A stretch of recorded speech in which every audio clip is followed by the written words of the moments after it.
Praise the Lord. നമ്മുടെ കർത്താവും ഏകസത്യ ദൈവവുമായ യാശുവ മെസ്സിഹയുടെ നാമത്തിൽ JCNDSDയുടെ ഈ പ്ലാറ്റ്ഫോമിൽ ഈ സന്ധ്യാവേളയിൽ ഞങ്ങളെ കേൾക്കുന്ന എല്ലാവർക്കും കർത്താവായ യേശുക്രിസ്തുവിൻ്റെ അതിവിശുദ്ധമായ നാമത്തിലുള്ള സ്നേഹവന്ദനത്തെ അറിയിക്കുന്നു. Jesus Christ new testament salvation doctrine എന്ന ഈ ആത്മീയ കൂട്ടായ്മയിലേക്ക്, ഈ രാത്രിയിലെ സന്ദേശത്തിലേക്ക് കേൾവിക്കാരെ എല്ലാവരെയും ഞങ്ങൾ സ്വാഗതം ചെയ്യുന്നു. കഴിഞ്ഞ 2 വർഷത്തിലധികമായി Jesus Christ new testament salvation doctrine, അതായത് യേശുക്രിസ്തുവിൻ്റെ പുതിയ നിയമ രക്ഷയുടെ ഉപദേശം എന്ന അപ്പോസ്തോലിക ഉപദേശത്തിൻ്റെ അടിസ്ഥാനത്തിലുള്ള ആത്മീയ കൂട്ടായ്മയിൽ ഹിന്ദിയിലും ഇംഗ്ലീഷിലും മലയാളത്തിലുമായി അനവധി ദൈവദാസന്മാരിലൂടെ സോഷ്യൽ മീഡിയ മുഖാന്തരം വാട്സാപ്പിലും യൂട്യൂബിലും ഫേസ്ബുക്കിലുമായി ഏകസത്യ ദൈവത്തെ സംബന്ധിച്ചും അപ്പോസ്തലന്മാരാൽ ജെറുസലേമിൽ 1-ാം നൂറ്റാണ്ടിൽ മുതൽ തുടങ്ങി വന്നതും പിന്നീട് വിപരീത ഉപദേശങ്ങളാൽ കലക്കി മറിക്കുകയും ചെയ്ത യഥാർത്ഥമായ അപ്പസ്തോലിക ഉപദേശത്തിൻ്റെ അടിസ്ഥാനത്തിൽ പ്രവൃത്തികളുടെ പുസ്തകം 2:38 തുടങ്ങി മനുഷ്യൻ്റെ പാപങ്ങളുടെ മോചനത്തിന് വേണ്ടി യേശുക്രിസ്തുവിൻ്റെ മരണം, അടക്കം, പുനരുദ്ധാനം എന്നീ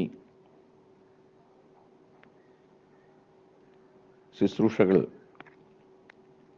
കർത്താവായ യേശുക്രിസ്തുവിൻ്റെ നാമത്തിലുള്ള സ്നാനത്തിലൂടെ ഏറ്റെടുത്തുകൊണ്ട് ആദിമസഭ പഠിപ്പിച്ചതും ആചരിച്ചതും നിവർത്തിച്ചു പോന്നതും പ്രമാണിച്ചു വന്നതുമായ പുതിയ നിയമസഭയുടെ കൽപ്പനകളെ ഈ കാലത്തിൻ്റെ അവസാനം, അതായത് കർത്താവിൻ്റെ വരവ് ഏറ്റവും അടുത്തിരിക്കുന്ന ഈ നാളുകളിൽ 1-ാം നൂറ്റാണ്ടിലെ സുവിശേഷ സത്യങ്ങൾ ഈ തലമുറയിൽ കർത്താവിൻ്റെ വരവിന് മുന്നോടിയായി പ്രസംഗിക്കേണ്ടതിന് ദൈവം പ്രസംഗിയും അതിൻ്റെ പ്രചാരകരുമായി ദൈവം തിരഞ്ഞെടുത്ത ഒരു ആത്മീയ കൂട്ടായ്മയാണ് JCNDSD എന്നുള്ള കാര്യം നിങ്ങൾക്കെല്ലാവർക്കും അറിവുള്ളതാണല്ലോ. 2 വർഷങ്ങൾക്ക് മുമ്പ് ഈ കൂട്ടായ്മ ആരംഭിക്കുമ്പോൾ യേശുക്രിസ്തുവിൻ്റെ നാമത്തിലുള്ള സ്നാനത്തെ സംബന്ധിച്ചും പിതാവ്, പുത്രൻ, പരിശുദ്ധാത്മാവ് എന്ന 3 നിലകളിൽ വെളിപ്പെട്ട് വന്ന ഏകസത്യ ദൈവം യേശുക്രിസ്തു ആണ് എന്നുള്ള ബൈബിളിൻ്റെ അടിസ്ഥാനത്തിലുള്ള ഉപദേശത്തെ ഞങ്ങൾ പ്രസംഗിക്കുമ്പോൾ വാസ്തവത്തിൽ മുൻനിര പെന്തക്കോസ്തുകാർ ധാരാളമായി എതിരാളികളായി ഞങ്ങൾക്കുണ്ടായിരുന്നു. എന്നാൽ പിന്നീട് ഇങ്ങോട്ട് കാണാൻ കഴിഞ്ഞ ഒരു വലിയ സത്യം, ഈ സത്യത്തിനെതിരെ മുന്നോട്ട് വന്ന് അതിനെ ഖണ്ഡിക്കാൻ പരിശ്രമിച്ച, അല്ലെങ്കിൽ മുൻ കാലഘട്ടങ്ങളിൽ തൃത്വം എന്ന പാഗൻ ഉപദേശം, ജാതീയ ഉപദേശം പഠിപ്പിക്കുകയും പ്രചരിപ്പിക്കുകയും ചെയ്തു പോകുന്ന മുൻനിര ദൈവദാസന്മാരായ മെയിൻ സ്ട്രീം പെന്തക്കോസ്റ്റൽസ് എന്ന് പറയുന്ന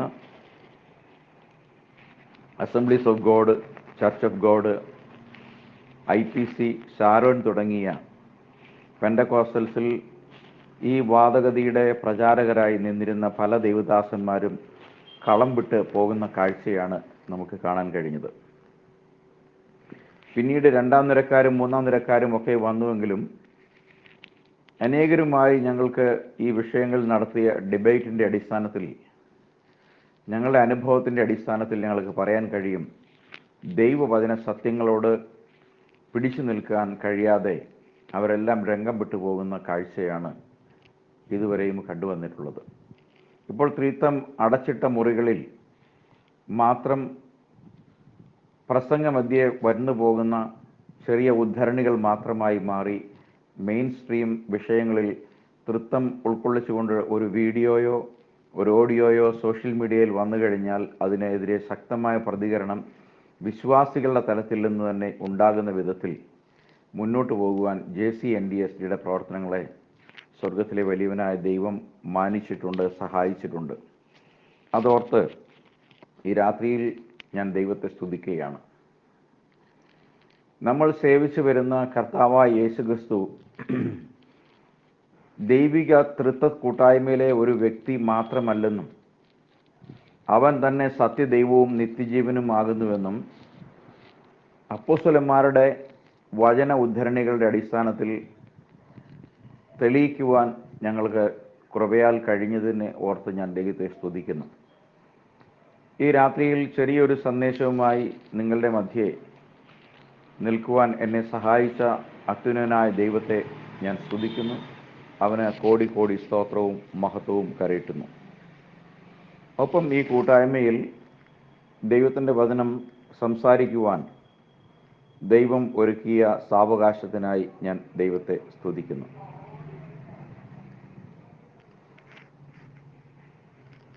ഈ ഗ്രൂപ്പിൻ്റെ അഡ്മിൻ പാനലിലുള്ള എല്ലാ ദൈവദാസന്മാരെയും ഓർത്ത് ദൈവത്തെ സ്തുതിക്കുന്നു.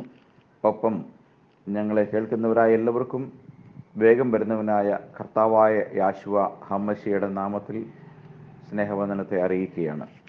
ഈ രാത്രിയിലെ ചെറിയൊരു ചിന്തയ്ക്കായി സംസാരിക്കപ്പെടുവാൻ പോകുന്ന വിഷയം യേശുക്രിസ്തു ശ്രേഷ്ഠ മഹാപുരോഹിതനും യേശുക്രിസ്തു അറുക്കപ്പെടേണ്ടുന്ന കുഞ്ഞാടും എന്നുള്ള വിഷയമാണ് സംസാരിക്കുവാൻ പോകുന്നത്. പഴയ നിയമ കാലഘട്ടങ്ങളിൽ ലേവ്യ പുസ്തകത്തിലും പുറപ്പാട് പുസ്തകത്തിലുമൊക്കെ ഈ യാഗങ്ങളെ സംബന്ധിച്ചുള്ള മോശയുടെ ന്യായപ്രമാണ പ്രകാരം നൽകപ്പെട്ട ഇസ്രായേലിൻ്റെ കൽപ്പനയെയും അത് ഇസ്രായേൽ പൗരത അനുകരിക്കുകയും പുലർത്തിപ്പോരുകയും ചെയ്തതിനെ സംബന്ധിച്ച് നമുക്ക് വ്യക്തമായിട്ട് അറിയാമല്ലോ. രക്തം ചിന്താതെ പാപമോചനമില്ല എന്നുള്ളത് ദൈവിക ന്യായ വ്യവസ്ഥയുടെ അടിസ്ഥാനമാണ്. അപ്പോൾ പഴയ നിയമത്തിൽ നമ്മൾ ഇപ്രകാരം വായിക്കുന്നു, മാംസത്തിൻ്റെ ജീവൻ രക്തത്തിൽ അല്ലോ ഇരിക്കുന്നത്. അപ്പോൾ മനുഷ്യൻ രക്തത്തിൽ പാപം കലർന്നവനായി ലോകത്തിലേക്ക് വന്നു. ആദ്യ മനുഷ്യൻ്റെ പാപം പിന്നീട് ആ മനുഷ്യനിൽ നിന്നും ജനിച്ച് വളർന്നു വന്ന ഓരോ വ്യക്തികളിലൂടെയും സഞ്ചരിച്ച് നമ്മൾ ഇന്ന് ജീവിക്കുന്ന തലമുറയിൽ മനുഷ്യൻ്റെ ദേഹം, ദേഹി, ആത്മാവ് എന്ന 3 തലങ്ങളിലും പാപം അധികാരം വച്ചുകൊണ്ട് വാഴുകയാണ്. എല്ലാ തലങ്ങളിലും പാപം മനുഷ്യനെ കീഴടക്കി പാപത്തിൽ ജനിച്ച് പാപത്തിൽ വളർന്ന് പാപത്തിൽ തുടർന്ന് പാപത്തിൽ മരിച്ച് നിത്യദണ്ഡനത്തിലേക്ക് പോകുന്നവരായി ഈ ഭൂമിയിൽ സൃഷ്ടിക്കപ്പെട്ട ആദ്യത്തെ മനുഷ്യൻ മുതൽ ഇന്നോളം മരണം തേർവാഴ്ച നടത്തുന്നു എന്നുള്ളൊരു കാര്യം സുവിശേഷത്തിൻ്റെ അടിസ്ഥാനമായി നമുക്ക് എല്ലാവർക്കും ഡിനോമിനേഷൻ വ്യത്യാസമില്ലാതെ അറിയുന്ന കാര്യമാണ്. എന്നാൽ വീണ്ടെടുപ്പ് യേശുക്രിസ്തുവിലാണ് എന്നുള്ള കാര്യത്തിലും നമുക്കാർക്കും അല്ലെങ്കിൽ ഡിനോമിനേഷനുകൾക്ക് അഭിപ്രായ വ്യത്യാസമില്ല. അഭിപ്രായ വ്യത്യാസം ഉള്ളത് എവിടെയെന്ന് ചോദിച്ചു കഴിഞ്ഞാൽ മനുഷ്യൻ്റെ വീണ്ടെടുപ്പ് സാധിച്ചത് മനുഷ്യൻ്റെ പിതാവായ, മനുഷ്യൻ്റെ അപ്പനായ ദൈവം തന്നെയാണ് എന്നുള്ളിടത്താണ് അഭിപ്രായ വ്യത്യാസമുള്ളത്. എന്നാൽ ബൈബിളിൻ്റെ അടിസ്ഥാന തത്വം തന്നെ എന്തെന്നാൽ ദൈവം ആദിയിൽ ആകാശങ്ങളും ഭൂമിയും സൃഷ്ടിച്ചു എന്ന് പറഞ്ഞുകൊണ്ട് ആരംഭിക്കുന്ന ബൈബിളിലെ ആദ്യത്തെ വാക്യം മുതൽ വെളിപ്പാട് പുസ്തകത്തിലെ അവസാനം ആമേൻ എന്ന് പറഞ്ഞുകൊണ്ട് അവസാനിപ്പിക്കുന്ന തിരുവെഴുത്തുകൾ വരെയും ന്യായപ്രമാണ കാലഘട്ടത്തിന് മുമ്പും ന്യായപ്രമാണ കാലഘട്ടത്തിലും അതിനുശേഷം കൃപയുടെ കാലഘട്ടത്തിലും നിത്യത വരെയും നീണ്ടുകിടക്കുന്ന മനുഷ്യൻ്റെ വീണ്ടെടുപ്പും രക്ഷയും നിത്യജീവനും പുതിയ ആകാശവും പുതിയ ഭൂമിയും സ്വർഗവും എടുത്തുകൊള്ളപ്പെടൽ തുടങ്ങി അനവധി പ്രതിപാദന വിഷയങ്ങളിലൂടെ തലമുറകളിലൂടെ ഇടപെട്ടു വന്നിരുന്ന ദൈവത്തിൻ്റെ വലിയ പ്രവർത്തികൾ ഉൾക്കൊണ്ടിരിക്കുന്ന 66 പുസ്തകമുള്ള ഈ വേദപുസ്തകത്തിൻ്റെ അടിസ്ഥാന പ്രമാണമായി അല്ലെങ്കിൽ നെടുന്തൂണായി ബൈബിൾ ഉടനീളം പ്രസ്താവിച്ചു വരുന്നത് ഒരേ ഒരു ദൈവത്തെക്കുറിച്ചാണ്. ആ കാര്യത്തിൽ ആളുകൾക്ക് അഭിപ്രായ വ്യത്യാസമില്ല, ഒരു ദൈവമാണ് ഉള്ളതെന്നുള്ളത്. എന്നാൽ ആ ഒരു ദൈവത്തിൽ 3 ആളുകളുണ്ട്, 3 വ്യക്തികൾക്ക് കൂടി ഒരു സാരാംശമുണ്ട് എന്ന് പഠിപ്പിക്കുന്ന മത ഉപദേശം ഈ വിശ്വാസധാരയിലേക്ക് നുഴയിച്ച് കയറ്റിക്കൊണ്ട് AD രണ്ടാം നൂറ്റാണ്ടിൻ്റെ മധ്യശതകത്തിൽ, ഏകദേശം വ്യക്തമായി പറഞ്ഞാൽ 252 മുതൽ ദൈവസഭയിൽ നുഴഞ്ഞു കയറിയ വിപരീത ഉപദേശങ്ങൾ പിൽക്കാലത്ത് പ്രബലമായ മത ഉപദേശമായി മാറുകയും അത് കത്തോലിക്ക മതം എന്ന ഒരു മതസിദ്ധാന്തത്തിന് രൂപം കൊടുക്കുകയും ചെയ്തു. തുടർന്നിങ്ങോട്ട് വരുന്ന, അതിനെ പിന്തുടർന്ന് വന്ന കത്തോലിക്ക മത ഉപദേശത്തിലും അതിൽ നിന്ന് ആദ്യമായി പുറത്തു വന്ന ലൂതറൻ ഉപദേശത്തിലും പിന്നീട് കാൽവിനും ഫിന്നിയും മെത്തഡിസ്റ്റും ബാപ്റ്റിസ്റ്റും ബ്രദറനും പെൻഡകോസ്റ്റും അങ്ങനെ അനവധി പേരുകളിൽ അറിയപ്പെടുന്ന സഭകൾ, മുഖ്യധാര സഭകളെല്ലാം സ്നാനം, തളിക്കൽ, മുഴുകൽ എന്ന 2 വ്യവസ്ഥകളിലേക്ക് മാറിയെങ്കിലും അടിസ്ഥാന ഉപദേശമായ പിതാവിൻ്റെയും പുത്രൻ്റെയും പരിശുദ്ധാത്മാവിൻ്റെയും നാമത്തിൽ സ്നാനം കഴിപ്പിക്കുന്നു എന്ന് ഉരുവിട്ടുകൊണ്ട് ആ നാമം എടുക്കാതെ, ആ നാമത്തിൽ സ്നാനം കഴിപ്പിക്കാതെ സ്ഥാനനാമങ്ങളിൽ ഉരുവിട്ട് സ്നാനം കഴിപ്പിക്കുന്ന തലത്തിലേക്ക് വന്നു. അടിസ്ഥാന ഉപദേശമായ ട്രിനിറ്റിയും അടിസ്ഥാന ഉപദേശമായ ട്രിനിറ്റേറിയൻ ബാപ്റ്റിസവും ഈ സഭകളൊന്നും കൈവിട്ട് കളഞ്ഞില്ല എന്നും പൊതുവായുള്ള ഉപദേശത്തിൽ ഇവരെല്ലാം അവരുടെ മാതൃസഭയായ കത്തോലിക്ക സഭയുടെ ഉപദേശവുമായി വേറിട്ട് നിൽക്കുന്നില്ല എന്നും നമ്മൾ അറിയുമ്പോൾ ഒരു കാര്യം നമുക്ക് വ്യക്തമായി മനസ്സിലാക്കാൻ കഴിയും: ഉപദേശ സംബന്ധമായി ഇവർ തമ്മിൽ കാര്യമായ വ്യത്യാസമില്ല. പ്രാക്ടീസുകൾ സംബന്ധിച്ച് മാത്രമാണ്, അല്ലെങ്കിൽ പ്രയോഗത്തിൽ മാത്രമാണ് വ്യത്യാസമുള്ളത്. അവിടുത്തെ അച്ഛനും ഇവിടുത്തെ പാസ്റ്ററും തളിക്കൽ സ്നാനവും മുഴുകൽ സ്നാനവും എന്ന 2 വ്യത്യസ്ത വിധമായ പ്രവൃത്തിയിലൂടെ ചെയ്യുന്ന ഒരേ കാര്യവും ജാതീയമായ വ്യവസ്ഥയുടെ ആവർത്തനവുമാണെന്ന് കാണാൻ സാധിക്കും. വാവുകൾ, പെരുന്നാളുകൾ, ഉത്സവങ്ങൾ തുടങ്ങിയ കാര്യങ്ങൾ മാറ്റി നിർത്തിയാൽ അടിസ്ഥാന ഉപദേശമായ ഏകദൈവ വിശ്വാസം എന്ന ദൈവത്തെ സംബന്ധിച്ച തീഷ്ണമായ അല്ലെങ്കിൽ തീഷ്ണതയുള്ള ദൈവമെന്ന് താൻ അരുളി ചെയ്യപ്പെട്ടിരിക്കുന്ന കാര്യത്തിൽ നിന്നും ജനത്തെ വഞ്ചിക്കുന്ന ഉപദേശങ്ങളിലേക്ക് ക്രിസ്തീയ ആത്മീയ ലോകം വളർന്നുവെങ്കിലും കൃപയാൽ ദൈവം ഈ അവസാന കാലഘട്ടത്തിൽ, കൃപയുടെ കാലഘട്ടത്തിൻ്റെ കർട്ടൻ വീഴാനിരിക്കുന്ന ഈ കാലഘട്ടത്തിൽ യഥാർത്ഥമായ സത്യ ഉപദേശത്തെ ദൈവം ഈ തലമുറയിൽ ശക്തിയോടെ പ്രസംഗിക്കുവാൻ ചുരുക്കമായ ദൈവദാസന്മാരെ എഴുന്നേൽപ്പിച്ചപ്പോൾ അതിൽ ഒരു പ്രസംഗിയാകുവാൻ യാതൊരു അർഹതയും യോഗ്യതയും ഇല്ലാതിരിക്കെ എന്നെ വിളിച്ച ദൈവത്തെ ഞാൻ കോടി സ്തോത്രം ചെയ്ത് സ്തുതിക്കുന്നു. നമ്മൾ വിശുദ്ധ വേദപുസ്തകം പഠിക്കുമ്പോൾ ഹെബ്രായ ലേഖനം 2-ാം അധ്യായം 14-ാമത്തെ വാക്യത്തിൽ നമ്മൾ ഇങ്ങനെയാണ് വായിക്കുന്നത്: മക്കൾ ജഡരക്തങ്ങളോട് കൂടിയവർ ആകൊണ്ട് അവനും ജഡരക്തങ്ങളോട് കൂടിയവനായി തൻ്റെ മരണത്താൽ മരണത്തിന് അധികാരിയായ പിശാചിനെ തോൽപ്പിച്ചിട്ട് ജീവപര്യന്തം മരണഭീതിയിൽ കഴിഞ്ഞവരെയൊക്കെയും വിടുവിച്ചു. ആരാണ് മക്കൾ, ആരാണ് അപ്പൻ? ബൈബിൾ പറയുന്നു, നമുക്കെല്ലാവർക്കും ഒരു പിതാവല്ലേ ഉള്ളത്, ഒരു ദൈവം തന്നെയത്രേ നമ്മയെല്ലാം സൃഷ്ടിച്ചത്. പഴയ നിയമത്തിലെ അവസാനത്തെ ഗ്രന്ഥമായ മലാക്കി പ്രവചന പുസ്തകം 2-ാം അധ്യായം 10-ാമത്തെ വാക്യമാണ് ഞാൻ പറഞ്ഞത്. അപ്പോൾ പഴയ നിയമവിശ്വാസികളും പുതിയ നിയമവിശ്വാസികളും അവരുടെ ആരംഭ കാലഘട്ടങ്ങളിൽ തുടങ്ങി വിശ്വസിച്ചു പോന്നിരുന്ന ഒരു വലിയ സത്യമാണ്: നമുക്കെല്ലാവർക്കും ഒരു പിതാവാണുള്ളത്, നമ്മളെല്ലാം സൃഷ്ടിച്ചത് ഒരേ ഒരു ദൈവമാണ്. പിന്നെ എവിടെ നിന്നാണ് ഇന്ന് സമൂഹത്തിൽ പ്രബലമായി നിൽക്കുന്ന ക്രിസ്തീയ മതങ്ങൾ ഈ അടിസ്ഥാന ഉപദേശത്തിൽ നിന്നും വ്യതിചലിച്ചു പോയത് എന്ന് നമ്മൾ പഠിച്ചാൽ കാണാൻ കഴിയുന്നൊരു കാര്യം, ഇത്തരം ഉപദേശങ്ങൾ പിന്നാലെ വരുമെന്നും ദൈവത്തിൻ്റെ സഭയെ വലിച്ചു കളയുമെന്നും വിപരീത ഉപദേശം പ്രസ്താവിക്കുന്ന പുരുഷന്മാർ നിങ്ങളുടെ ഇടയിൽ കടക്കുമെന്നും നിങ്ങളെ വലിച്ചു കളയും എന്നുള്ള അപ്പസ്തോലിക പ്രവചന ഉപദേശം അപ്പസ്തോലനായ പൗലോസ് പ്രവൃത്തികളുടെ പുസ്തകം 20-ാം അധ്യായം 27 മുതലുള്ള വാക്യങ്ങളിൽ പറയുന്നുണ്ട്. അപ്പോൾ അപ്പോസ്തലന്മാർ പഠിപ്പിച്ചതിനും അപ്പോസ്തലന്മാർ അനുവർത്തിച്ചതിനും പ്രമാണിച്ചു തന്നതും ആയ ഉപദേശത്തിൽ നിന്ന് വ്യതിചലിക്കുന്നവരെല്ലാം ശപിക്കപ്പെട്ടവരാണ് എന്ന് ഗലാത്യലേഖനം 1-ാം അധ്യായം 8-ാമത്തെ വാക്യത്തിൽ പൗലോസ് വളരെ ശക്തമായ ഭാഷയിൽ ഉദ്ധരിച്ച് നമുക്ക് കാണാൻ കഴിയും. അപ്പോൾ പഴയ നിയമം ഉടനീളം ഒരു പിതാവിനെ കുറിച്ച് പറയുന്നു. ഇസ്രായേൽ മക്കൾക്ക് ഒരു പിതാവേ ഉണ്ടായിരുന്നുള്ളൂ. ആ പിതാവിനെ കുറിച്ച് യേശുക്രിസ്തു പറയുമ്പോൾ ആ പിതാവും ഞാനും ഒന്നാകുന്നു എന്ന് പറയുമ്പോൾ അവർ ഇടറിയ അതേ ഇടർച്ച തന്നെയാണ് ഞങ്ങൾ യേശുക്രിസ്തു പഴയ നിയമത്തിലെ യഹോവയായ പിതാവാണ് എന്ന് പറയുമ്പോൾ ഇന്നത്തെ പെന്തക്കോസ്തുകാരും ഇടറുന്നത്. അപ്പോൾ വളരെ വ്യക്തമായി മനസ്സിലാക്കാൻ കഴിയുന്ന ഒരു സത്യമുണ്ട്.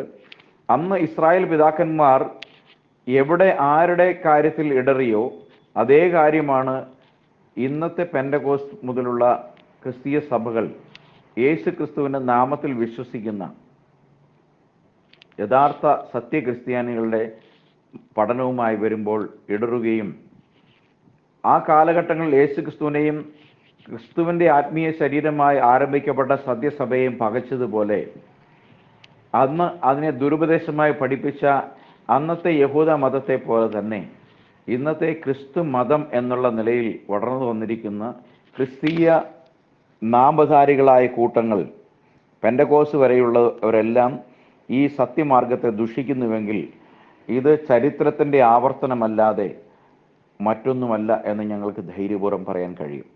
എല്ലാ കാലത്തും സത്യം ചവിട്ടി മെതിക്കപ്പെട്ടത് അസത്യവാദികളായ ഭൂരിപക്ഷം ജനങ്ങൾ ആണ്. അപ്പോൾ എബ്രായ ലേഖനം വളരെ സ്പഷ്ടമായി പറയുന്നു, മക്കൾ ജഡരക്തങ്ങളോട് കൂടിയവരായി. മലാക്കി തുടങ്ങിയുള്ള പ്രവാചകന്മാർ പറയുന്നു, നമുക്കെല്ലാവർക്കും ഒരു പിതാവേ ഉള്ളൂ, ഒരു ദൈവമാണ് നമ്മളെല്ലാം സൃഷ്ടിച്ചത്. അപ്പോസ്തലനായ പൗലോസും പറയുന്നു, ദൈവം ഏകനാണ്, അവൻ അദൃശ്യനും മനുഷ്യരാരും കണ്ടിട്ടില്ലാത്തവനും കാണാൻ കഴിയാത്തവനുമാണ്, അവൻ തക്ക സമയത്ത് ആ പ്രത്യക്ഷത വരുത്തും. അവൻ മഹാദൈവവും നമ്മുടെ കർത്താവുമാണ് എന്ന് പൗലോസ് തീത്തോസിന് എഴുതുമ്പോൾ 2:14 വ്യാഖ്യാനിച്ച് കാണുന്നു, 2:12 വ്യാഖ്യാനിച്ച് കാണുന്നു. അപ്പോൾ ആ യേശുക്രിസ്തു പഴയ നിയമത്തിൽ തങ്ങളുടെ പിതാക്കന്മാർ സേവിച്ചു പോകുന്ന ഇസ്രായേലിൻ്റെ ദൈവമായ യഹോവയുടെ ജഡപ്രത്യക്ഷതയാണ് എന്ന് 1 തിമോത്തി 3:16 പോൾ പറയുന്നു. അവൻ ജഡത്തിൽ വെളിപ്പെട്ടു, അല്ലെങ്കിൽ God was manifest in flesh. യോഹന്നാന്റെ സുവിശേഷത്തിൽ കർത്താവായ യേശുക്രിസ്തു 8-ാം അധ്യായം 24-ാമത്തെ വാക്യത്തിൽ പറയുന്നു, ഞാൻ തന്നെയാണ് അവൻ എന്ന് വെച്ചാൽ ഞാൻ തന്നെയാണ് നിങ്ങൾ സംസാരിച്ചു പോരുന്ന പിതാവ് എന്ന് നിങ്ങൾ വിശ്വസിക്കുന്നില്ലെങ്കിൽ നിങ്ങൾ നിങ്ങളുടെ പാപങ്ങളിൽ മരിക്കും. അപ്പോൾ യേശുക്രിസ്തു തന്നെയാണ് യഹോവ എന്ന് വിശ്വസിക്കുന്നില്ലാത്ത ഏതൊരു വ്യക്തിയും പാപങ്ങളിൽ മരണപ്പെട്ടിരിക്കുന്നവരാണ്. എന്നാൽ അവർക്ക് ഈ കാലഘട്ടങ്ങളിൽ സത്യസുവിശേഷം കേൾക്കുകയും സത്യത്തിലേക്ക് മടങ്ങുകയും ചെയ്താൽ പാപങ്ങളിൽ നിന്ന് മോചനവും വിടുതലും നിത്യജീവനും ഉണ്ട്. അതുകൊണ്ടാണ് ഈ വിഷയം ശക്തമായി കൈകാര്യം ചെയ്തുകൊണ്ട് കഴിഞ്ഞ 2 വർഷത്തിലേറെയായി ഞങ്ങൾ ഈ മേഖലയിൽ തുടർമാനമായി സംസാരിച്ചു പോരുന്നത്. അപ്പോൾ എബ്രായ ലേഖനം 2:14 പറയുന്ന മക്കൾ എന്നുള്ളത് ആദാമ്യ സന്തതികളാണ് എന്നുള്ള കാര്യത്തിൽ നമുക്ക് ആർക്കും തർക്കമില്ല. അവിടെ പറയപ്പെടുന്ന പിതാവും ജഡമെടുത്ത് വരുന്നതിനെ കുറിച്ചാണ് പറയുന്നത്. അപ്പോൾ മക്കൾ ജഡത്തിലും രക്തത്തിലും വന്നപ്പോൾ, മക്കൾ ജഡത്തിലും രക്തത്തിലും പാപം ചെയ്യപ്പെട്ട് മരണത്തിന് അടിമയായി തീർന്നപ്പോൾ, ജീവന്റെ അവകാശം അവർക്ക് നിന്ന് നീക്കം ചെയ്യപ്പെട്ടപ്പോൾ, സ്വർഗത്തിലെ പിതാവായ ദൈവം തന്നെ ജഡവും രക്തവും ധരിച്ചു വന്നു. തേജസ്സിന്റെ ദൈവമാണ് ജഡം ധരിച്ചു വന്നതെന്ന് 1 കൊരിന്ത്യർ 2-ാം അധ്യായം 7-ാമത്തെ വാക്യത്തിൽ പൗലോസ് പറയുന്നു. അവർ അറിഞ്ഞിരുന്നെങ്കിൽ തേജസ്സിന്റെ കർത്താവിനെ ക്രൂശിക്കയില്ലായിരുന്നു. അപ്പോസ്തലനായ പൗലോസിന്റെ മുൻകാല ജീവിതം പരിഗണിക്കുമ്പോൾ താൻ സാവുൾ എന്ന നാമധാരിയായിരുന്ന കാലഘട്ടത്തിൽ അവൻ സേവിച്ചു വന്നിരുന്ന യഹോവ തേജസ്സിന്റെ കർത്താവായിരുന്നു. അതേ തേജസ്സിന്റെ കർത്താവ് തന്നെയാണ് യേശുക്രിസ്തു എന്നാണ് ആ കൊരിന്ത്യ ലേഖനം 2-ാം അധ്യായം 1-ാം അധ്യായം എഴുതുമ്പോൾ പോൾ ആവർത്തിക്കുന്നത്. ഇസ്രായേൽ മക്കൾ അറിഞ്ഞിരുന്നില്ല അവരെ വീണ്ടെടുക്കേണ്ടുന്ന മസിഹ എന്ന് വെച്ചാൽ യാവേ സേവ്സ്, യഹോവ രക്ഷിക്കുന്നു എന്ന് പഴയ നിയമത്തിലെ നിരവധി ഉദ്ധരണികളിലൂടെ അരുള ചെയ്യപ്പെട്ട ദൈവം ജഡത്തിൽ പ്രത്യക്ഷനായതാണ്. അത് അവൻ തേജസ്സിൻ്റെ കർത്താവാണ്, അവൻ ഇസ്രായേലിൻ്റെ രാജാവാണ് എന്നുള്ളത് പോൾ ആധികാരികമായി പ്രസ്താവിക്കുന്നു 1 കൊരിന്ത്യർ 2-ാം അധ്യായത്തിൽ 6-7 വാക്യങ്ങളിലൂടെ. അപ്പോൾ ഇത്ര ശക്തമായ രീതിയിൽ ഏകദൈവം ബൈബിളിൽ വ്യാഖ്യാനിച്ച് മനസ്സിലാക്കി തന്നിരിക്കെ എവിടെ നിന്നാണ് പിതാവ്, പുത്രൻ, പരിശുദ്ധാത്മാവ് എന്നുള്ള വചനത്തിൽ അല്പാൽപമായി ഇവിടെയും അവിടെയുമായി കിടക്കുന്ന ആത്മീയ സത്യങ്ങൾ തിരിച്ചറിയാൻ കഴിയാതെ കുരുടരാക്കപ്പെട്ട മനുഷ്യർ, പ്രബലരാക്കപ്പെട്ട ഒരു സമൂഹത്തിൽ നമ്മൾ നിൽക്കുമ്പോൾ കൊല്ലുന്ന അക്ഷരത്തിൻ്റെ ശുശ്രൂഷകർ വളർന്നു വരികയും ആത്മാവിൻ്റെ ശുശ്രൂഷകരെ ഇകഴ്ത്തുകയും താഴ്ത്തുകയും ചെയ്യുന്ന ഒരു സംവിധാനം ഇവിടെ നിലവിലുള്ളപ്പോൾ സത്യത്തിൻ്റെ പ്രഭ കാണാതെ വണ്ണം കണ്ണ് മൂടപ്പെട്ടിരിക്കുന്ന ഒരു ആത്മീയ തലമുറയോടാണ് ഞങ്ങൾ ഈ കാര്യങ്ങൾ സംസാരിക്കുന്നതെന്ന് ഞങ്ങൾക്ക് വ്യക്തമായ ബോധ്യമുണ്ട്. എന്നാൽ ഒരു കാര്യം ഞങ്ങൾക്കറിയാം, ലോകത്തിൻ്റെ വിവിധ രാജ്യങ്ങളിൽ ഇംഗ്ലീഷിലും മലയാളത്തിലും ഹിന്ദിയിലും സംസാരിക്കപ്പെട്ട് കേൾക്കുന്ന ഈ സത്യത്തിൻ്റെ പിന്നാലെ അനേക ആളുകൾ വരുന്നു എന്നുള്ളത് ഞങ്ങളെ സംബന്ധിച്ച് ആഹ്ലാദവും സന്തോഷവും പകരുന്ന കാര്യമാണ്. ഇതിനോടകം പല രാജ്യങ്ങളിലും ജോലിയോടുള്ള ബന്ധത്തിൽ ആയിരിക്കുന്ന അനേകം സഹോദരന്മാർ കേരളത്തിൽ അവധിക്ക് വരുമ്പോഴൊക്കെ ഞങ്ങളുമായി ബന്ധപ്പെടുകയും സ്നാനം കഴിക്കുകയും ചെയ്തിട്ടുണ്ട്. ഈ അടുത്ത ദിവസങ്ങളിലും അങ്ങനെ ഉണ്ടായിട്ടുണ്ട്. അപ്പോൾ അതെല്ലാം ഓർത്ത് ഞാൻ ദൈവത്തെ സ്തുതിക്കുന്നു. ഞാൻ എൻ്റെ വിഷയത്തിലേക്ക് മടങ്ങി വരാം. ഹെബ്രായ ലേഖനം അതിൻ്റെ 10-ാമത്തെ അധ്യായത്തിൽ നമ്മൾ ചില കാര്യങ്ങൾ വായിക്കുവാനായിട്ട് ആഗ്രഹിക്കുന്നു.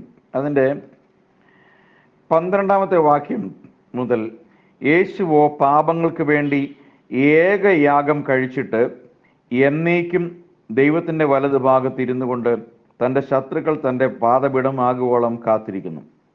ഏകയാഗത്താൽ അവൻ വിശുദ്ധീകരിക്കപ്പെടുന്നവർക്ക് സദാകാലത്തേക്കും സൽഗുണപൂർത്തി വരുത്തിയിരിക്കുന്നു. അത് പരിശുദ്ധാത്മാവും നമുക്ക് സാക്ഷീകരിക്കുന്നു. ഈ കാല കഴിഞ്ഞ ശേഷം ഞാൻ അവരോട് ചെയ്യാനിരിക്കുന്ന നിയമം ഇങ്ങനെയാകുന്നു: എൻ്റെ ന്യായപ്രമാണം അവരുടെ ഉള്ളിലാക്കി അവരുടെ ഹൃദയങ്ങളിൽ എഴുതും എന്ന കർത്താവിൻ്റെ അരുളപ്പാട് എന്നും അരുളി ചെയ്ത ശേഷം അവരുടെ പാപങ്ങളെയും അകൃത്യങ്ങളെയും ഞാൻ ഇനി ഓർക്കുകയുമില്ല എന്ന് അരുളി ചെയ്യുന്നു. എന്നാൽ ഇവയുടെ മോചനമുള്ളിടത്ത് ഇനിമേൽ പാപങ്ങൾക്ക് വേണ്ടി ഒരു യാഗവും ആവശ്യമില്ല. Price the Lord. അപ്പോൾ യേശുക്രിസ്തു യാഗം അർപ്പിക്കുന്ന ശ്രേഷ്ഠ മഹാപുരോഹിതനും താൻ തന്നെ മനുഷ്യരുടെ പാപങ്ങൾക്ക് പരിഹാരമായി നൽകപ്പെട്ട യാഗമൃഗവും ആണെന്നു എന്നുള്ളതാണ് മറ്റ് പഴയ നിയമ പുരോഹിതന്മാരെ സംബന്ധിച്ച് യേശുക്രിസ്തുവിനെ വ്യത്യസ്തമാക്കുന്നൊരു കാര്യം. നമ്മൾ വായിച്ച വാക്യത്തിൻ്റെ തലേവാക്യം വായിക്കുമ്പോൾ നമ്മളിങ്ങനെ വായിക്കുന്നു: പഴയ നിയമ പുരോഹിതന്മാർക്ക് മരണനിമിത്തം ശുശ്രൂഷയിൽ നിൽക്കുവാൻ കഴിഞ്ഞില്ല. കാരണം അവരുടെ ജീവിത കാലഘട്ടങ്ങളിൽ, ശുശ്രൂഷയുടെ കാലഘട്ടങ്ങളിലോ അതിനുശേഷമോ അവർ മരണപ്പെട്ടു പോവുകയും അങ്ങനെ അവർ സാധാരണ ഏതൊരു മനുഷ്യരെ പോലെയും ദൈവത്താൽ നിയോഗിക്കപ്പെട്ട അഹരോന്യ പൗരോഹിത്യത്തിൻ്റെ ശുശ്രൂഷ ചെയ്യുകയും പിന്നീട് മരണം മൂലം മാറ്റപ്പെടുകയും ചെയ്തു പോന്നിരുന്നു. എന്നാൽ തുടർമാനമായി പുരോഹിതന്മാരും തുടർമാനമായി ബലികളും ചെയ്തു പോന്നിരുന്ന ഒരു ആത്മീയ പശ്ചാത്തലം നിലനിൽക്കുകയാണ് ഉൽപ്പത്തി 3:15 നിവൃത്തിയായി മനുഷ്യൻ സ്ത്രീയുടെ സന്തതിയായി വീണ്ടെടുപ്പുകാരനായി അല്ലെങ്കിൽ മനുഷ്യജടത്തിൽ ദൈവം പ്രത്യക്ഷമാകുന്നത്. അത് ആകസ്മികമായി ഒരു ദിവസം സംഭവിച്ച കാര്യമല്ല. ഉൽപ്പത്തി 3:15 ഏദൻ തോട്ടത്തിൽ തുടങ്ങി മോശയുടെ ന്യായപ്രമാണത്തിൽ ഉടനീളവും പ്രവാചക ഗ്രന്ഥങ്ങളിലും സങ്കീർത്തനങ്ങളിലും പ്രസ്താവിച്ച് പോന്നിരുന്ന മെസ്സിഹ ആണ് പിന്നീട് ബത്ലഹേമിൽ ജനിച്ചിട്ട് കാൽവരിയിൽ മരിച്ച് തൻ്റെ ശരീരമെന്ന ഏകയാഗം അർപ്പിച്ചുകൊണ്ട് ശ്രേഷ്ഠ മഹാപുരോഹിതനും യാഗക്കുഞ്ഞാടുമായി വെളിപ്പെട്ടു വന്നത് എന്നുള്ളതാണ് ബൈബിളിൻ്റെ കാതലായ സത്യം. ഈ സത്യം ആണ് യേശുക്രിസ്തു എന്ന ഒരേ ഒരു വ്യക്തിക്ക് മാത്രമാണ് ഒരേ സമയം ബലി അർപ്പിക്കുന്ന പുരോഹിതനും ബലിയായി അർപ്പിക്കപ്പെടുന്ന ശരീരവും ആകുവാൻ കഴിയുന്നത്. എബ്രായ ലേഖനം 10-ാം അധ്യായത്തിൽ അതിൻ്റെ 19-ാമത്തെ വാക്യത്തിൽ നമ്മൾ വായിക്കുന്നത്, അതുകൊണ്ട് സഹോദരന്മാരെ, യേശു തൻ്റെ ദേഹം എന്ന തിരശ്ശീലയിൽ കൂടി നമുക്ക് പ്രതിഷ്ഠിച്ച ജീവനുള്ള പൊതുവഴിയായി തൻ്റെ രക്തത്താൽ വിശുദ്ധ മന്ദിരത്തിലേക്കുള്ള പ്രവേശനത്തിന് ധൈര്യവും ദേവാലയത്തിന്മേൽ ഒരു മഹാപുരോഹിതനും നമുക്കുള്ളതുകൊണ്ട് നാം ദുർമനസാക്ഷി നീങ്ങുമാറ് ഹൃദയങ്ങളിൽ തളിക്കപ്പെട്ടവരും ശുദ്ധവെള്ളത്താൽ ശരീരം കഴുകപ്പെട്ടവരുമായി വിശ്വാസത്തിൻ്റെ പൂർണ്ണ നിശ്ചയം പൂണ്ട് പരമാർത്ഥതയോടെ അടുത്ത് ചെല്ലുക. അപ്പോൾ യേശുക്രിസ്തു കാൽവരിയിൽ മരിക്കുമ്പോൾ നമുക്ക് വ്യക്തമായി മത്തായിയുടെ സുവിശേഷം 27-ാമത്തെ അധ്യായത്തിൽ കാണാൻ സാധിക്കും, ദേവാലയത്തിലെ തിരശ്ശീല മുകൾ തൊട്ട് അടിവരെയും രണ്ടായി ചീന്തിപ്പോയി. അപ്പോൾ സംഭവിച്ച കാര്യം എന്താണ്? യേശുക്രിസ്തു താൻ അർപ്പിക്കാൻ പോകുന്ന ബലിയും തൻ്റെ അർപ്പണ നിമിത്തം ചിന്തപ്പെടുന്ന ശരീരവും കാൽവരി എന്ന ദൈവകോപത്തിൻ്റെ ബലിവേദിയിൽ വേർപിരിക്കപ്പെട്ട് ശരീരവും അല്ലെങ്കിൽ പ്രാണനും ആത്മാവുമായി വേർപിരിക്കപ്പെട്ട് ആ വീണ്ടെടുപ്പിൻ്റെ പ്രോസസ് നിറവേറ്റപ്പെടുന്ന സമയത്ത് യേശുക്രിസ്തുവിൽ ഉണ്ടായിരുന്ന ദൈവത്തിൻ്റെ സാന്നിധ്യം അല്ലെങ്കിൽ യേശുക്രിസ്തുവിൽ ഇരുന്ന ദൈവം ഈ ലോകം വിട്ട് പോയപ്പോൾ അന്നുവരെയും പരിപാവനമായി സൂക്ഷിക്കപ്പെട്ടിരുന്ന അല്ലെങ്കിൽ കരുതപ്പെട്ടു പോന്നിരുന്ന ദേവാലയം വെറും കൽക്കെട്ടിടം മാത്രമായി തീർന്നു. പിന്നീട് ആ ദേവാലയത്തിൽ ഒരിക്കൽ പോലും ദൈവ സാന്നിധ്യം ഉണ്ടായില്ല. അതുകൊണ്ട് തന്നെ അന്നത്തെ കണ്ണു കാണാൻ കഴിയാത്ത, സത്യം തിരിച്ചറിയാൻ കഴിയാത്ത യഹൂദന്മാർ തങ്ങളുടെ വായ്മൊഴി അടിസ്ഥാനത്തിൽ തങ്ങളുടെ രക്ഷിതാവായ കർത്താവിനെ അറിയാഞ്ഞതുകൊണ്ട് അവർ തേജസ്സിൻ്റെ കർത്താവിനെ ക്രൂശിച്ചു എന്നുള്ള സത്യം അവർ അറിയാതിരിക്കെ അവർ നിമിത്തം അവരുടെ രക്ഷയെ അവർ സ്വയം തള്ളിക്കളയുകയും രക്ഷകനായവനെ ക്രൂശിൽ ഏൽപ്പിച്ചുകൊണ്ട് ആ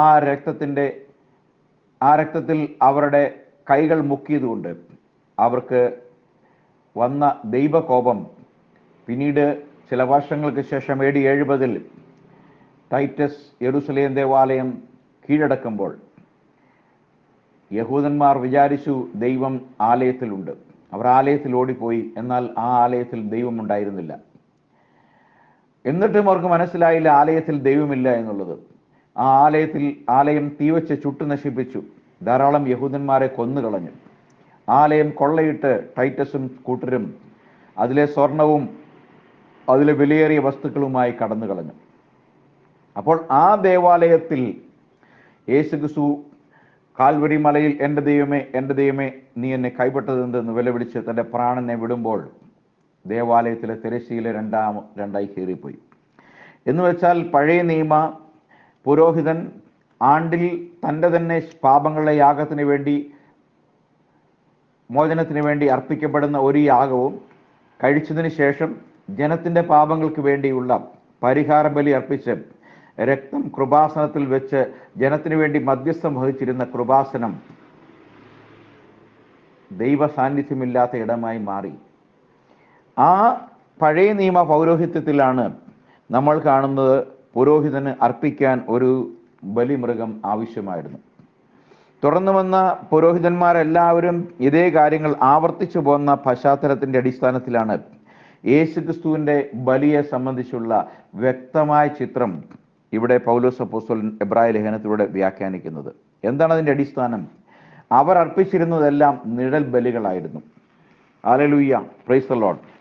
അവിടെ ദൈവത്തിൻ്റെ വചനത്തിൽ 9-ാം അധ്യായം എബ്രായ ലേഖനം പറയുകയാണ്, 11-ാമത്തെ വാക്ക്, ക്രിസ്തുവോ വരുവാനുള്ള നന്മകളുടെ മഹാപുരോഹിതനായി വന്നിട്ട് കൈപ്പണി അല്ലാത്തതായി എന്ന് വെച്ചാൽ ഈ സൃഷ്ടിയിൽ ഉൾപ്പെടാത്തതായി വലിപ്പവും തികവുമേറിയ ഒരു കൂടാരത്തിൽ കൂടി ആട്ടുകൊറ്റന്മാരുടെയും പശുക്കിടാങ്ങളുടെയും രക്തത്താലല്ല, സ്വന്തം രക്തത്താൽ തന്നെ ഒരിക്കലായിട്ട് വിശുദ്ധ മന്ദിരത്തിൽ പ്രവേശിച്ചു. Price the Lord. ഈ വിശുദ്ധ മന്ദിരം യെരുസലേം ദേവാലയമല്ല, ഈ വിശുദ്ധ മന്ദിരം സ്വർഗമാണ്. Price the Lord. അപ്പോൾ അനേകരുടെ പാപങ്ങൾക്ക് വേണ്ടി താൻ ആകുന്ന ശ്രേഷ്ഠ മഹാപുരോഹിതൻ താനാകുന്ന യാഗമൃഗമായി തൻ്റെ ശരീരത്തെ അർപ്പിച്ചുകൊണ്ട് അതിലെ രക്തം ദൈവകോപത്തിന് പകരമായി കാൽവരിയിൽ ഊറ്റിക്കൊണ്ട് ആലടിയ തൻ്റെ യാഗരക്തവുമായി ഒരിക്കൽ അവൻ സ്വർഗത്തിൽ പ്രവേശിച്ചു. Price the Lord. അവിടെ ആ മഹാപരിശുദ്ധ സ്ഥലത്ത്, യഥാർത്ഥമായ പരിശുദ്ധ സ്ഥലത്ത് ആ രക്തം വെച്ചുകൊണ്ട് ദൈവ സാന്നിധ്യത്തിൻ്റെ മുമ്പിൽ ഇന്നും 1 തിമോത്തി 2:15 പറയുന്ന പ്രകാരം ദൈവം ഒരുവൻ, ദൈവത്തിനും മനുഷ്യർക്കുമിടയിൽ മധ്യസ്ഥൻ ഒരുവൻ, മനുഷ്യനായി തീർന്ന യേശു ക്രിസ്തു. അപ്പോൾ ഇവിടെ നിന്നും ഒരു കാര്യം വ്യക്തമായി മനസ്സിലാക്കാൻ കഴിയും. ഒരു ദൈവമേ ഉള്ളൂ. ആ ഇപ്പുറത്തെ സൈഡിൽ നിൽക്കുന്നത് മനുഷ്യനാണ്. ആ ദൈവത്തിൻ്റെ അടുക്കൽ ഒരു മനുഷ്യനും കടന്നു പോകാൻ കഴിയാതെ ഇരിക്കുമ്പോൾ ആ മനുഷ്യരുടെ പാപങ്ങൾക്ക് പരിഹാരം വരുത്തുവാൻ വേണ്ടി മനുഷ്യജഡമായി തീർന്ന കർത്താവായ യേശു ക്രിസ്തു തൻ്റെ ശരീരമാകുന്ന യാഗത്തിൽ നിന്നും ഉളവായ രക്തത്താൽ ദൈവസന്നിധിയിൽ നിന്ന് പക്ഷപാതം ചെയ്യുമ്പോൾ അത് ദൈവവും പക്ഷപാതം ചെയ്യുന്ന മറ്റൊരു ദൈവവുമാക്കുന്നില്ല. മറിച്ച് തേജസ്സിൻ്റെ കർത്താവായ യഹോവ, സർവഭൂമിയിലും വ്യാപരിച്ച് നിറഞ്ഞു നിൽക്കുന്ന തേജോമയനായ ആത്മാവായ ദൈവത്തിൻ്റെ മഹത്വത്തിൻ്റെ വലതുഭാഗത്താണ് നമ്മുടെ കർത്താവ് നിൽക്കുന്നത്. അത് ഇപ്പുറത്ത് ഒരു കസേരയിൽ ഇരിക്കുന്ന ഒരു മഹാദൈവവും ഇപ്പുറത്ത് നിൽക്കുന്ന മറ്റൊരു ദൈവമാക്കുന്നില്ല. അത് ബൈബിളിൻ്റെ അടിസ്ഥാന പ്രമാണമായ ദൈവം ആത്മാവ് എന്നുള്ള സത്യത്തെ അറിയാൻ കഴിയാത്തവർക്ക് മാത്രം കൽപ്പിച്ചു കൂട്ടിയെടുക്കാൻ കഴിയുന്ന ഒരു വ്യവസ്ഥയാണത്. അതിനെക്കുറിച്ച് ധാരാളം പ്രസംഗങ്ങൾ ഞങ്ങൾ പലരും ചെയ്തിട്ടുള്ളത് കൊണ്ട് ഞാൻ ആ വിഷയത്തിലേക്ക് കടക്കുവാൻ ആഗ്രഹിക്കുന്നില്ല. Price the Lord. അപ്പോൾ പഴയ നിയമത്തിൽ ഉടനീളം സംസാരിക്കപ്പെട്ടു പോന്നിരുന്ന ബലികളെല്ലാം വെറും നിഴൽ ബലികളാണ് എന്ന് എബ്രായർ 10:1 വായിക്കുന്നു. ന്യായപ്രമാണം വരുവാനുള്ള നന്മകളുടെ നിഴൽ അല്ലാതെ കാര്യങ്ങളുടെ സാക്ഷാൽ സ്വരൂപമല്ലായകൊണ്ട് ആണ്ടുതോറും ഇടപെടാതെ കഴിച്ചു വരുന്ന അതേ യാഗങ്ങളാൽ അടുത്തു വരുന്നവർക്ക് സൽഗുണപൂർത്തി വരുത്തുവാൻ ഒരു നാളും കഴിവുള്ളതല്ല. അപ്പോൾ ആണ്ടോടാണ്ട് പഴയ നിയമ കാലഘട്ടങ്ങളിൽ പ്രവാചകന്മാർ ചെയ്തു പോകുന്ന ഒരു യാഗത്തിനും സൽഗുണപൂർത്തി വരുത്തുവാൻ, അല്ലെങ്കിൽ വാഷ് ഔട്ട് ചെയ്യുവാൻ, നിർമ്മലനാക്കി തീർക്കുവാൻ, ശുദ്ധീകരിക്കുവാൻ മനുഷ്യന് കഴിയാത്തടത്താണ് ക്രിസ്തു എന്ന ശ്രേഷ്ഠ മഹാപുരോഹിതൻ മറിയത്തിൽ നിന്നും ജോസഫിൽ നിന്നും ദൈവവചനത്താൽ ഉളവാക്കപ്പെട്ട തൻ്റെ ശരീരമെന്ന യാഗമൃഗത്തെ, ഇതാ ലോകത്തിൻ്റെ പാപങ്ങളെ ചുമന്നൊഴിക്കുന്ന ദൈവത്തിൻ്റെ കുഞ്ഞാടെന്ന് യോഹന്നാൻ സാക്ഷീകരിക്കുന്ന ആ ജഡത്തെ, അതിലുള്ള രക്തത്തെയും കാൽവരിയിൽ നമുക്ക് വേണ്ടി താൻ തന്നെത്താൻ ഊറ്റിക്കൊണ്ട് താൻ എന്നേക്കുമായുള്ളൊരു വീണ്ടെടുപ്പ് സാധിച്ചു തന്നു. അത് ദൈവവും ഈ മനുഷ്യനും വീണ്ടും ഒന്നാകുവാൻ വേണ്ടി ഏദൻ തോട്ടത്തിൽ സ്ഥാപിക്കപ്പെട്ട പിളർപ്പ് കടന്ന് വിശ്വസിക്കുന്ന, ഈ യാഗബലിയിൽ വിശ്വസിച്ച് നീതീകരണം, ശുദ്ധീകരണം, ആത്മനിറവ് പ്രാപിക്കുന്നവർക്ക് ദൈവസന്നിധിയിലേക്ക് കടന്നു വന്ന് അപ്പ എന്ന് വിളിക്കുന്ന സ്വപുത്രന്റെ ആത്മാവിനെ നൽകുന്ന ഈ വിലയേറിയ മഹത്വമേറിയ ശുശ്രൂഷ കർത്താവ് കാൽവരിയിൽ താൻ പുരോഹിതനായി നിന്നുകൊണ്ട് തൻ്റെ ശരീരമെന്ന അരളിയ ദൈവകോപത്തിനായി ചിന്തപ്പെടേണ്ടുന്ന രക്തമാകുന്ന ശരീരം താൻ തന്നെ അർപ്പിച്ച് അരളിയ എന്നേക്കുമുള്ളൊരു വീണ്ടെടുപ്പ് സാധിച്ചു. അതുകൊണ്ട് കർത്താവായ യേശുക്രിസ്തുവിൻ്റെ കാൽവരി ബലിയിൽ വിശ്വസിക്കുകയും ആ ബലിയോട് ഐക്യപ്പെടേണ്ടതിന് എൻ്റെ കർത്താവ് ജഡത്തിൽ എനിക്ക് വേണ്ടി കഷ്ടം സഹിച്ചു മരിച്ചുവെന്നും അതുകൊണ്ട് എനിക്ക് അകൃത്യങ്ങളുടെ മോചനമെന്ന വീണ്ടെടുപ്പുണ്ടെന്നും വിശ്വസിച്ചുകൊണ്ട് എനിക്ക് വേണ്ടി പാനീയാഗമായി ഒഴിക്കപ്പെട്ട കർത്താവായ യേശുക്രിസ്തുവിൻ്റെ മരണം, അടക്കം, പുനരുദ്ധാനം എന്നീ ശുശ്രൂഷകളിൽ പാപങ്ങൾ യേശുക്രിസ്തുവിനോട് വിളിച്ചപേക്ഷിച്ച് ഏറ്റുപറഞ്ഞ് മാനസാന്തരപ്പെട്ട് സ്നാനമേറ്റ് പാപങ്ങളെ കഴുകി ദൈവസന്നിധിയിൽ നിൽക്കുന്ന ഏതൊരു വ്യക്തിക്കും അപ്പാ, പിതാവേ എന്ന് വിളിക്കുവാനുള്ള സ്വപുത്രന്റെ ആത്മാവിനെ ദൈവം നമ്മുടെ ഹൃദയങ്ങളിലേക്ക് അയച്ചിരിക്കുന്നു. അതുകൊണ്ട് ഇനിമേൽ അപ്പോസ്തലനായ പൗലോസ് എഫെസ്യർ 2:20 പറയുന്നു, ഇനിമേൽ നിങ്ങൾ അന്യരും പരദേശികളുമല്ല, നിങ്ങൾ അപ്പോസ്തലന്മാരും പ്രവാചകന്മാരുമാകുന്ന അടിസ്ഥാനത്തിന്മേൽ ക്രിസ്തു മൂലക്കല്ലായി പണിയപ്പെട്ട സഭയിലെ ജീവനുള്ള ആത്മീയ കല്ലുകളാകുന്നു. അതുകൊണ്ട് നമ്മളുടെ പ്രത്യാശ ഈ ലോകത്തിൽ ഉള്ള കാര്യങ്ങളിലല്ല. നമ്മുടെ പൗരത്വം ഇവിടെയല്ല, അത് സ്വർഗത്തിലാണ്. അവിടെ നിന്നും നമ്മുടെ വീണ്ടെടുപ്പുകാരനായ കർത്താവ് താൻ വീണ്ടെടുത്ത അവകാശമായി സൂക്ഷിച്ചിരിക്കുന്ന തൻ്റെ അവകാശം ചോദിക്കുവാൻ വാനമേഘങ്ങളിൽ പ്രത്യക്ഷമാകും. ഈ പ്രത്യക്ഷയുടെ ദിനത്തിൽ നോക്കി പാർക്കുന്ന നമുക്ക് ഓരോരുത്തർക്കും പ്രത്യാശയോടെ ഈ സ്വീകാര്യം മുറുകെ പിടിച്ചുകൊണ്ട് നല്ല ഓട്ടം ഓടി നല്ല പോരാട്ടം കഴിച്ച് നമുക്ക് വേണ്ടി ഒരുക്കിയിരിക്കുന്ന വാഗ്ദത്തം പ്രാപിക്കുവാൻ ഈ രാത്രി ദൈവം നമ്മളെ സഹായിക്കട്ടെ എന്ന് പ്രാർത്ഥിച്ചുകൊണ്ട് ഞാൻ എൻ്റെ വാക്കുകൾ ഉപസംഹരിക്കുന്നു. കർത്താവായ യേശു ക്രിസ്തു നമ്മെ എല്ലാവരെയും ധാരാളമായിട്ട് അനുഗ്രഹിക്കട്ടെ. Price the Lord.